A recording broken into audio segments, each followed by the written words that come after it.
In the general process of learning English, if we memorize rules and words and grammar, we are relying on something that is static. Memory is static because it stores data and the information in your head in just one place, and you don't have access to it as fast as we want to flow and to function in real time and in the moment. Memory is good for, let's say, like a test. If you need a certain and a specific information, it will work perfectly.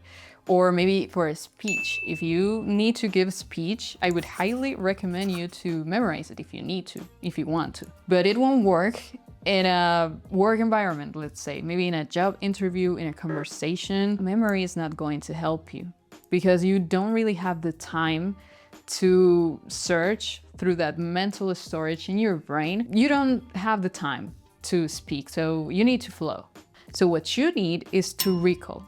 Recall and memory are two different things, are very apart from each other, because recall is fast. Recall is built on connection and is built on something that allows you to flow in the moment. It's just a stream of consciousness, it's just flowing. Let's look at your first language. When you're in a conversation with a friend, or when you are like in an interview, you don't need to memorize the answers. You're just flowing, you just say it. You don't memorize that, you are just being yourself and flowing. So there, your brain is not working so hard to remember the next question, the next answer.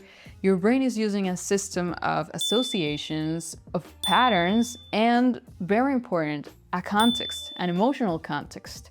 Because you need to respond of what is being said and what are you being asked, you know, and just being in the moment, just flowing, being you.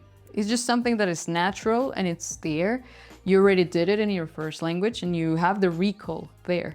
You need to develop it and to train it in your second language as everything, because you weren't fluent in your first language in 3 months.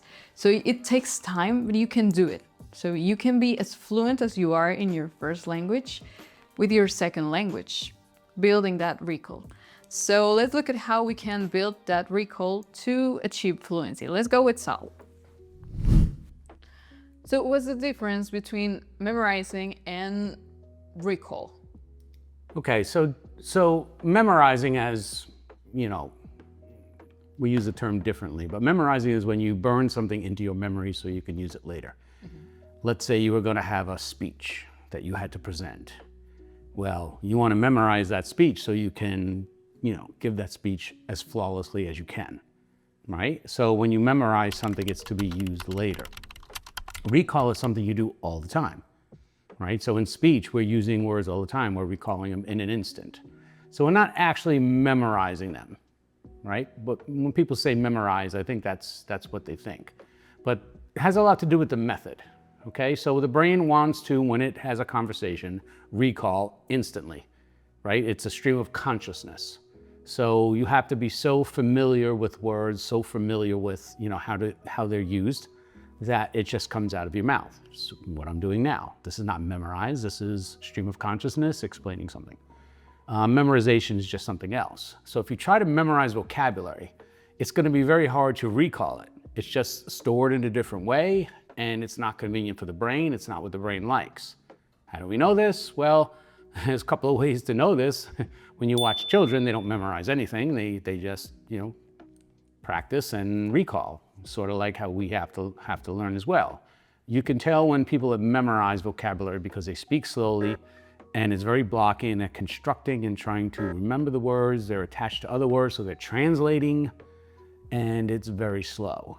Right? And this is not what we want to do for conversation. This is not what we want to do for fluency.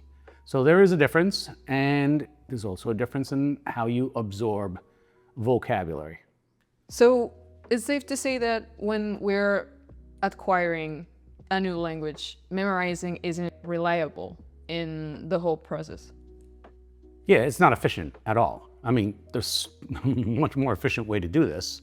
And if we just look at nature and we look at how we acquired our first languages, and we actually watch people who learn in a more immersive way. So they learn by using, they don't learn by memorizing. You'll see that they actually speak better and more clearly, and more correctly in case of English. And it's just a better process. You can tell when people have learned through books or memorization and they just are not fluid.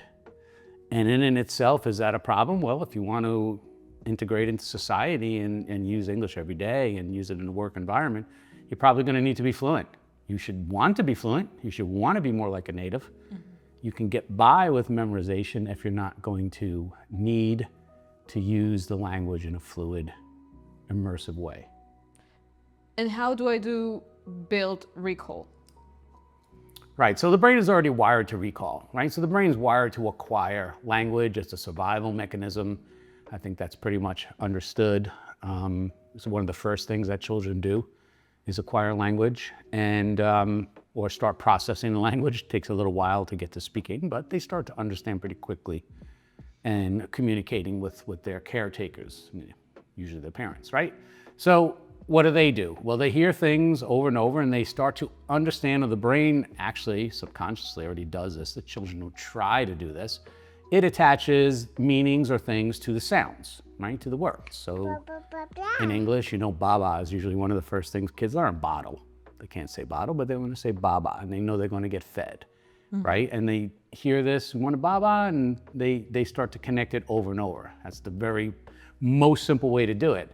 As adults, the way we do it is we start to use the language and we have to have a certain number of exposures to it before we start to recognize it, accept it, and start using it ourselves. So the key there is how efficiently we can do that. You can hear something over and over and over, and eventually you'll remember it, right? Anything that we do, you could probably remember the things your mother used to tell you over and over and over. Pick up your clothes. Wash behind your ears, right? Burned into your memory. Sort of the same way. The question is how do we do this repetition to be more efficient? And the way to do that is, again, attach the vocabulary to things or ideas or things that you can imagine in your head, not to the translated word, and also try to do it in a flexible way. So if you're going to use a word over and over and over, if you use it in different methods, we'll take a very simple example, the word spoon, right?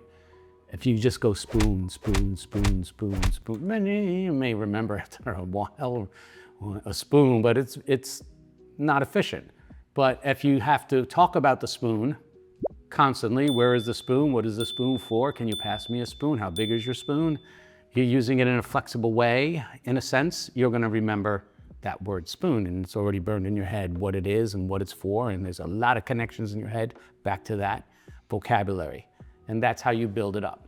The brain takes care of the hardware and the filing. You just have to expose the brain to that vocabulary. That's basically practice, right? In the end, it's practice. Okay. Correct practice. Practice correctly. If you practice incorrectly or inefficiently, it's not the same. So yes, it's practice, but you have to practice in an efficient, more correct way, because I don't know if there's only one way or correct way, but in a more efficient way is how you want to practice. Okay. And is there a way for us to improve our recall, or is something that just happens naturally and with practice? So our suggestion always is to practice your recall with simple structures. If you're a beginner, just start with words, and build up, because that's what children do. They don't start in full sentences. Yeah. It takes them a couple of years before they're really able to construct very, well-structured sentences, and start the same way. But the recall is the recall, right? So it's, what are you recalling? So the more you put it in the database in the proper way that you can recall, the more you'll be able to speak fluidly and do it in a broader range, explain more things. It's just a natural process. You can't jump the line and go to the end, right? And I just want to be fluent in full sentences. I don't want to be fluent in simple things. It doesn't make any sense. It's just not the way it works. So work up the way nature has worked for us. Start basic, work it up into more complex structures. And you'll find that in these complex structures, we're using very simple language that we started with. We're always using this language. We're just using it in a more complex way. Okay, and sometimes it happens, well, to me, that I'm trying to find one word in my brain and I want to say specifically that word, and I know that word, but it just doesn't, it's not in my head in the moment, or I can access to the word in the moment. Can I fix that? As you're a new learner and you don't want to be stuck in those situations, because it'll probably happen to a new learner more often than someone who's native, is that we teach you to slide on over to a word you do know. Don't get stuck in one place.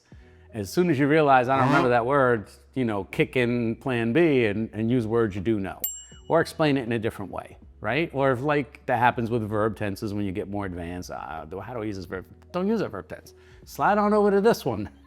That'll work, even if it's not as correct, right? That's how you do it to keep, your conversations going in fluency.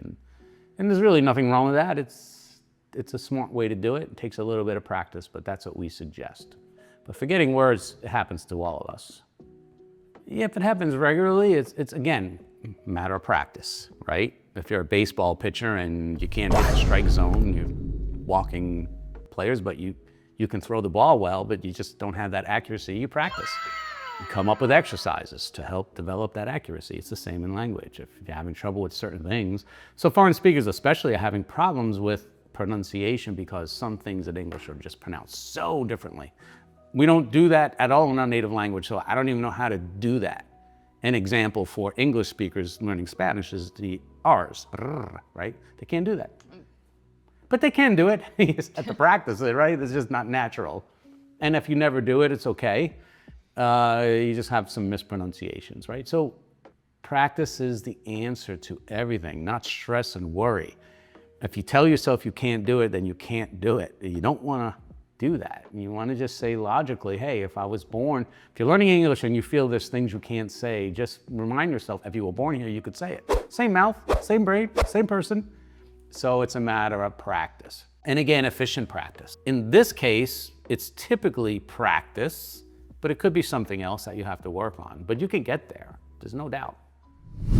So yeah, sometimes you don't even realize that you're storing the information in the wrong place in your brain. So if you're searching for the word and you're doing this and thinking so much about it, you're using the memory and not the recall. And it's not about perfection, it's just about getting your brain to flow.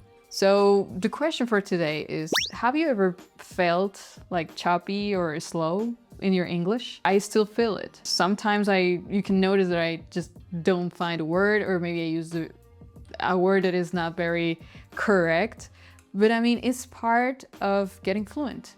You're gonna make mistakes and you're gonna be slow and choppy sometimes. It's part of building real fluency.